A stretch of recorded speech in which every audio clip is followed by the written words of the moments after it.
Bismillahirrahmanirrahim. La hawla Nabi Muhammad sallallahu alaihi wasallam thumma ala abihi wa akhwatihi min al-mursalin thumma ala usulihi wa quraihi. Al-Fatihah. A'udzu billahi minasyaitonir rajim. Bismillahirrahmanirrahim. Alhamdulillahirabbil alamin. Arrahmanir rahim. Maliki yaumiddin. Iyyaka na'budu wa iyyaka nasta'in. Ihdinas siratal mustaqim.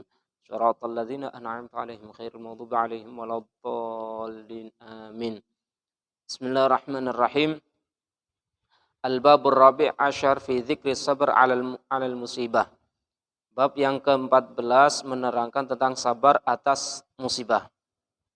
Ruwiya 'anil Abbas radhiyallahu anhuma, diriwayatkan dari Ibnu Abbas, semoga Allah meridhai atas keduanya, annahu qala, bahwasanya Rasulullah sallallahu alaihi wasallam bersabda, awwalu ma kutiba bil qalam fil lawhil mahfuz bi amrillahi ta'ala,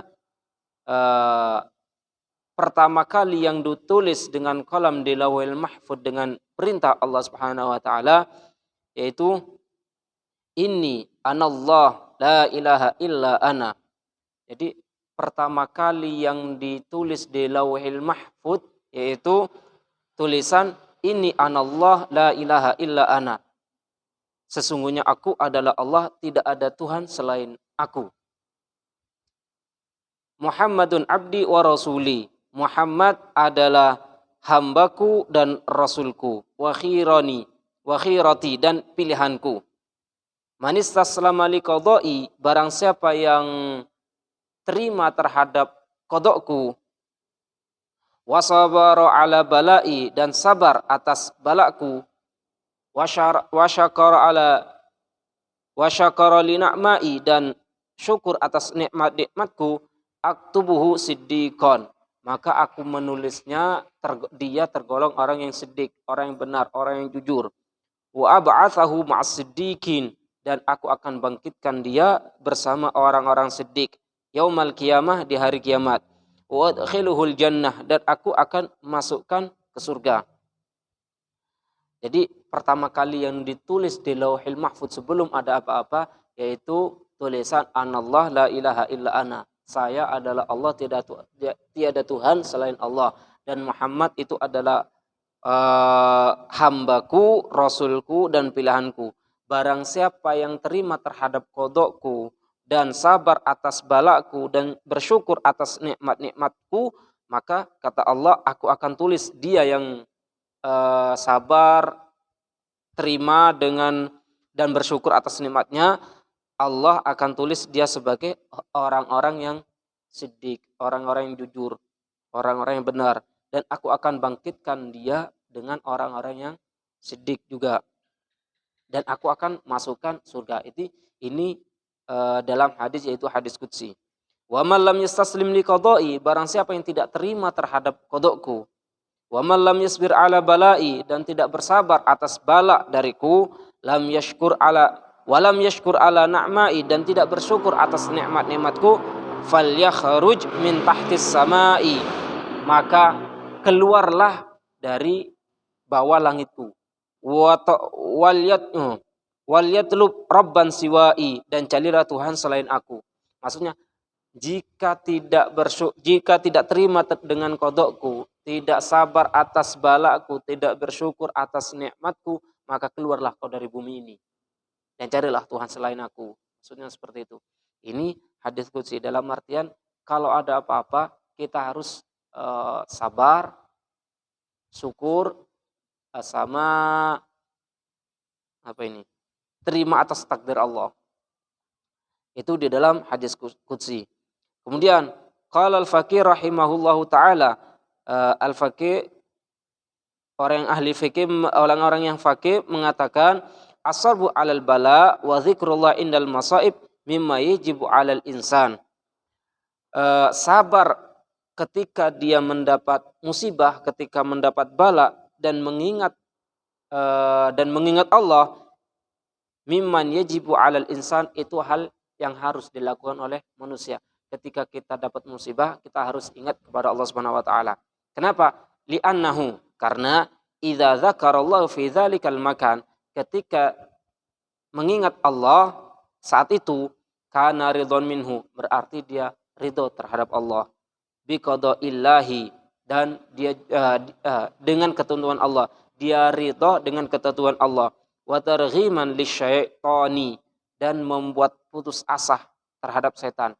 Berarti kalau seandainya kita dapat musibah, kemudian kita menyebut Allah SWT, berzikir, mengingat Allah, maka kita sudah dikategorikan orang yang ridho terhadap ketentuan Allah, dan kita telah membuat setan putus asa. Kenapa? Ya tadi, kalau seandainya kita sudah bersyukur, maka Allah tidak ada jalan lain untuk menggoda kita. Waqala Ali bin Abi Thalib, Ali bin Abi Thalib berkata, as-sabru ala salasa, sabar terbagi menjadi 3. As-sabru ala salasati aujuh, sabar terbagi menjadi 3. Al-awwal, yang pertama, as-sabru ala ta'ah, sabar terhadap perbuatan taat. Wathani as-sabru alal ma'siyah, yang kedua sabar terhadap maksiat. Ats-tsalis as-sabru alal musibah, yang ketiga sabar atas musibah. Kemudian perinciannya, wa man sabara ala ta'ah, barang siapa yang sabar atas taat, atahullahu mi'ata darajah, Allah akan berikan 100 derajat. Kullu darajah ma bainas sama' wal ard, setiap derajat itu jaraknya antara langit dan bumi.